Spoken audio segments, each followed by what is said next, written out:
Vëdje qëndrimi i PDK-s dhe LDK-s janë bërë për çështjen e presidentit. Atë këtu Partia Demokratike në takim para datës 28 prill, kur është edhe vendi të gjykatës mbështetëse, edhe çështja tjetër, nëse shkojnë të shkreja, a do të janë kandidate për deputet? Së pari, mendoj që nuk është mirë që vendit shkojnë në zgjedhje të jashtëzakonshme. Unë kam shpjeguar disa herë që kemi shumë punë para vetës, shumë reforma që duhet të shtyhen përpara, një agendë legislative ambicioze e qeverisë së Republikës së Kosovës që përmban diku 174 projekt ligje, secili projekt ligj më i rëndësishëm se tjetri, por edhe për shumë aspekte tjera, jo vetëm pra ato të brendshme, por edhe të jashtme.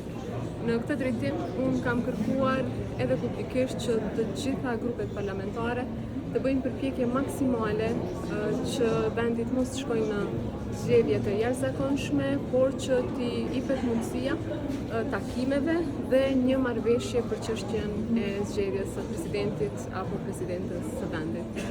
Ka qenë shumë e rëndësishme që të dëshmohet vullnet, gatishmëri, seriozitet, për kushtim maksimal që ta tejkalojmë këtë sfidë që e kemi para vetës, për faktin se vitin e kaluar ne kemi humbur shumë dhe mos konstituim fillimisht në Kuvendit të Republikës së Kosovës, e pastaj me mosvotimin e qeverisë, edhe me mosvotimin e kryeministit Kurti, edhe të kandidatit tjetër Glauko Njufca.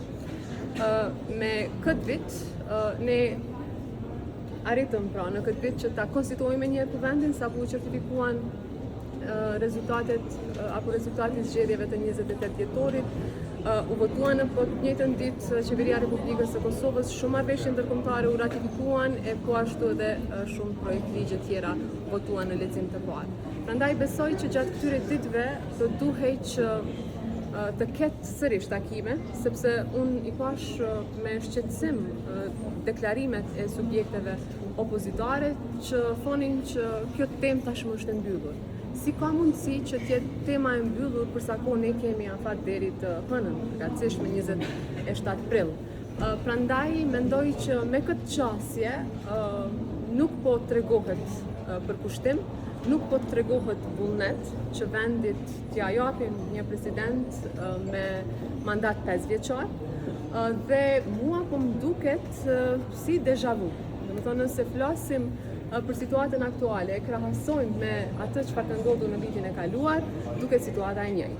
Por mendoj që duhet ketë reflektim, sepse qytetarët kanë dhënë mesazhin e tyre me 28 dhjetor. Ata përmes votës së tyre kanë treguar se kë e bëjnë përgjegjës për blokadën e për mungesën e vullnetit e të tjera si këto. Prandaj duke pasur parasysh që i kemi edhe disa ditë para vetës, përkatësisht 5-6 ditë para vetës, mendoj që shumë e rëndësishme që të rikthehen takimet, që të shtohet vullneti, të dëshmohet po ashtu vullneti, sepse nuk mund të ketë marrëveshje pa takime dhe nuk mund të ketë marrëveshje nëse mungon vullneti nga palët.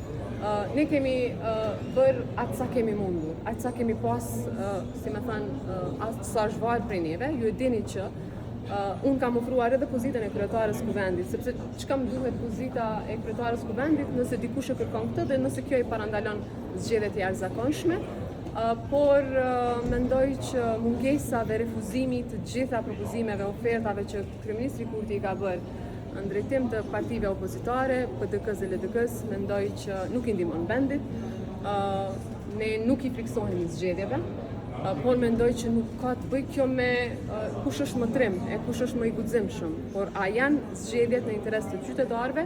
Ne mendojmë, unë personalisht mendoj që nuk janë në interes të qytetarëve të Republikës Kosovës.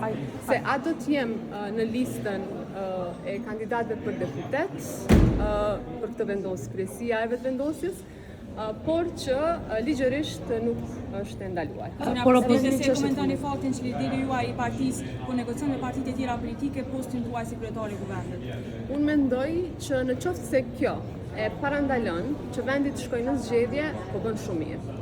Pra ne jemi të koordinuar për secilin veprim. Unë vetë kam ofruar, si me thënë, sepse unë kam dëgjuar së pari partitë politike që kanë thënë që nuk bën një subjekt politik të ketë ripozitat.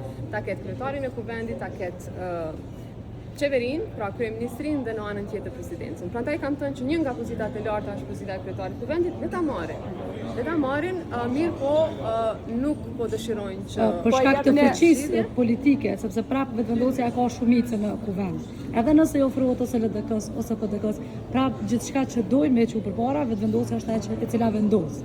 Për shkak të shumicës në kuvend.